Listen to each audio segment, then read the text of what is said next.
Olá, meus amores. Sejam bem-vindos a mais uma aula. Essa aula eu vou ficar presa à resolução de exercícios novamente. Na semana passada, eu estava sem voz e por isso eu não gravei uma aula para vocês. Passei um arquivo aí em texto para que vocês pudessem ler algumas páginas do livro, né? Espero que todos tenham lido. No entanto, ao invés de eu ficar explicando aqui novamente o que vocês leram, eu optei por comentar diretamente nos exercícios para gente já ir comentando sobre o conteúdo. E se por um acaso ficar alguma dúvida, vocês podem tirar comigo na plataforma ou pelo Instagram, tá? Só uma coisa, o Instagram que vocês entram para as lives, não deixem suas dúvidas lá, porque eu entro naquele Instagram apenas para fazer a live, e minha live sempre vai ser na segunda-feira, tá? Então, não deixe suas dúvidas lá. Então, só vou ver na segunda-feira seguinte. Então, deixa na plataforma ou no meu Instagram, na descrição aqui do vídeo eu coloquei o meu Instagram para vocês seguirem lá, podem perguntar via direct, que aí eu tiro dúvidas aí por lá, tá? Os exercícios que eu vou passar são do livro 2, capítulo 4, da página 175 até a 177. A 177 eu já havia passado os exercícios de 1 a 3, então eu vou fazer agora nós vamos fazer o restante deles, tá? Na página 175, exercício 1, e fala sobre os seres vivos extremófilos. 1, letra A. Quais características podemos encontrar nos seres vivos extremófilos? Os seres vivos extremófilos são seres que conseguem sobreviver em condições extremas, geralmente em condições extremas de temperatura. Mas pode ser condições extremas também em relação à salinidade, à disponibilidade de oxigênio, tá? Mas principalmente a temperatura. Quais características que esses seres vivos eles precisam ter para conseguir sobreviver? Nós, por exemplo, se nós ficarmos em condições extremas de temperatura, ou alta temperatura, ou baixa demais, a gente não consegue sobreviver por conta das nossas proteínas. As proteínas, elas sofrem um processo que é chamado de desnaturação, que é quando ela perde o seu formato e, consequentemente, ela perde sua função.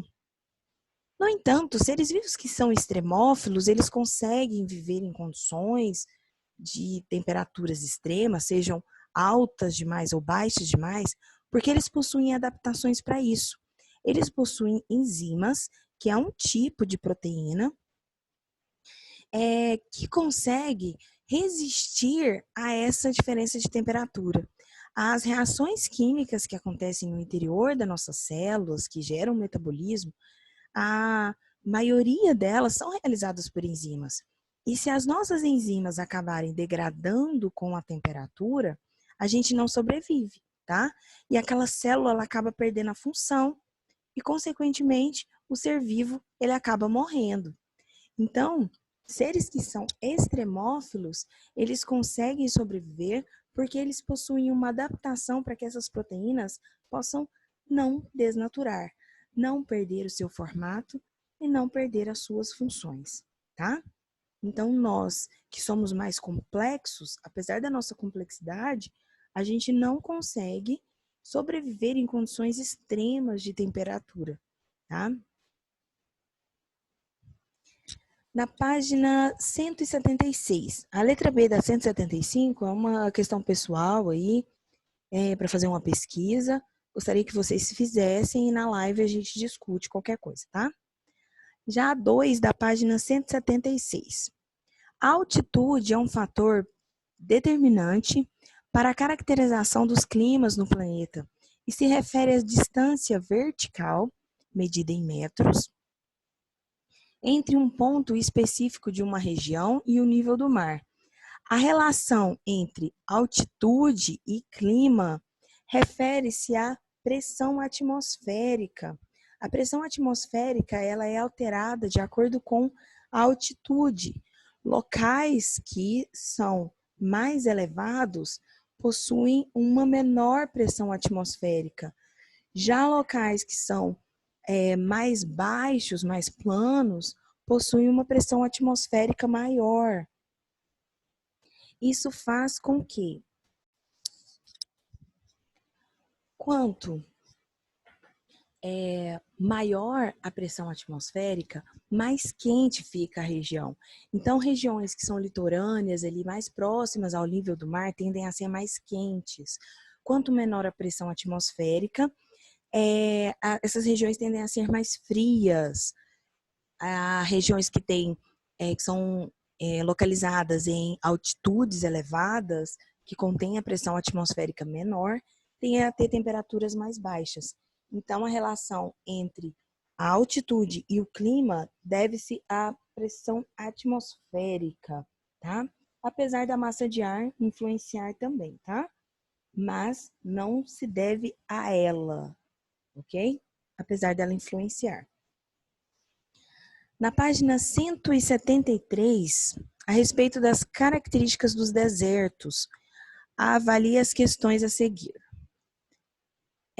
Item 1. Mesmo com toda a adversidade, alguns desertos possuem localidades que apresentam fauna, flora e até mesmo cidades em suas paisagens. Isso é verdadeiro.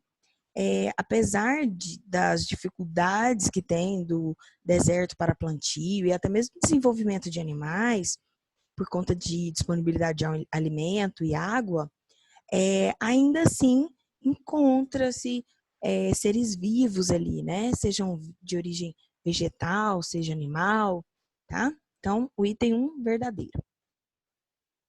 2. A principal característica dos desertos é a dificuldade de ocupação, uma vez que apresentam poucas condições para a manutenção da vida. Verdade, né? Então, os desertos, eles possuem um clima que é desfavorável, um solo desfavorável para a agricultura, a disponibilidade de água desfavorável, relação de umidade, né, da região, a alteração brusca de temperatura durante o dia, muitas vezes muito quente, à noite muito frio, né? Então, apesar de toda essa dificuldade, eles ainda assim, né, é possível ter vida, né, tanto fauna quanto flora. Por isso, 1 e 2 são verdadeiras. Item 3. Os desertos são sempre regiões com altas temperaturas, baixos índices pluviométricos e que contam com amplas possibilidades de produção de gêneros agropecuários. São regiões com altas temperaturas, no entanto, durante o dia, né, os desertos muitas vezes contêm temperaturas muito baixas à noite, mas com ampla possibilidade de produção agropecuária, isso não, né? A variedade ali para produção de plantas, ela é muito pequena, uma vez que eu tenho um solo que ele contém grânulos muito grandes, o que dificulta com que esse solo ele consiga reter a água. Então, ele é muito permeável, a água passa com facilidade muito grande, dificultando aí a absorção pelas plantas. Então, 3 está falso. 4. A complexidade ou impossibilidade da produção de alimentos nos desertos é causada por questões naturais, como baixíssima umidade e temperaturas extremas. Não só isso, né? A complexidade e a impossibilidade da produção de alimentos, ela se deve ao tipo de solo, né? As rochas que fazem parte ali daquela região. Então, os desertos também, não necessariamente, eles vão ter temperaturas muito altas. Então, a gente tem que tomar cuidado com isso, tá? Ok? Então, ficou VVFF, que deu o item D, letra D. Ainda na página 176, Pergunta: em locais do planeta Terra considerados inóspitos para os seres humanos, verifica-se a existência de vida. As profundezas oceânicas são prova desse fato, visto que inúmeras espécies sobrevivem e se desenvolvem nessas regiões. Como as espécies sobrevivem nesses locais? Apesar de todas essas dificuldades, as espécies que sobrevivem em condições que muitas vezes são muito específicas, né, para que elas possam sobreviver, elas precisam se adaptar àquela região. Em profundezas oceânicas, por exemplo, a maior dificuldade ali é a luminosidade. E existe um processo que é realizado em células de seres vivos, que é a bioluminescência. A bioluminescência é uma adaptação que o ser vivo tem em que ele consegue produzir luz pelas suas células. Vários animais contêm bioluminescência, não só animais, mas exemplos de animais, água-viva tem bioluminescência, alguns tipos de peixe. E exemplos de seres vivos que não são animais que contêm bioluminescência são algas. Algumas algas que são unicelulares, elas contêm bioluminescência, você não consegue visualizar o brilho durante o dia, mas à noite, quando o sol já se pôs, você consegue visualizar o brilho na água do mar. Às vezes você pode até pensar que é a lua, mas na verdade são das algas, a própria bioluminescência delas. E a bioluminescência, ela ajuda o ser vivo poder predar ou se defender, porque o predador pode acabar se confundindo com outro ser vivo, e ajuda, inclusive, para a comunicação. Um ser vivo poder identificar o outro da mesma espécie, tá? Tanto para reprodução, quanto como um instinto de defesa para andar em grupo. Aí vai depender do tipo de ser vivo, ok? Além do mais, essas regiões mais profundas, regiões oceânicas, que são mais profundas, elas, por incrível que pareça, elas possuem uma grande quantidade de energia e nutrientes disponíveis ali.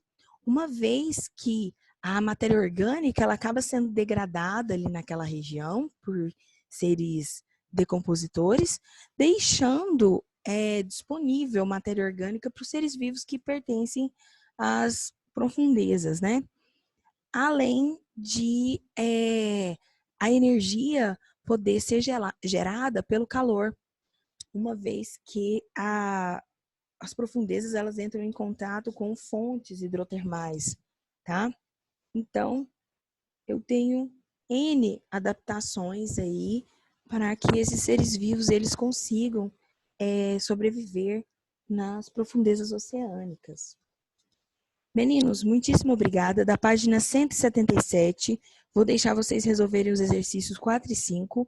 Está bem tranquilo, 1, 2, 3 a gente já fez. Cheguei até a comentar na live. Qualquer dúvida, entre em contato comigo, tá? Um super beijo e até a próxima aula.